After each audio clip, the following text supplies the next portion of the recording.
No, I don't want another 4 years of Trump.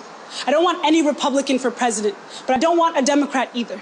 No Democrats, no Dykes, no people who've been unemployed. I don't want a black woman in office, not Oprah, Ava, or even Michelle. No immigrants in the Oval. I don't care how many or which drugs they've done. I don't want a president at all. After all, what is a president but a small king? An emperor whose new clothes I cannot see. An agreement we made collectively that we can unmake just as easily. I pledge no allegiance to America because white men defiled it with borders and called the result a country. I do not confuse dying to vote with dying for freedom, even though they meant the same thing at one time in history. I will not beg for a seat at a table whose legs are bent backs and we dine only on scarcity. I want us to dare to dream beyond the dictates of this dystopia. To say that the ending that so many feared was coming came long ago and we have simply been living in its shadow. I want us to admit more than this being a failure from the start. To say America never was great and never can be.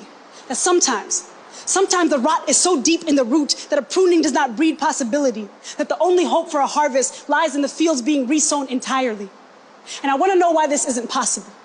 I want to know why we started learning somewhere down the line that a president is always needed, that a country is always needed, that the police are always needed, that any of this has ever been and will always be needed.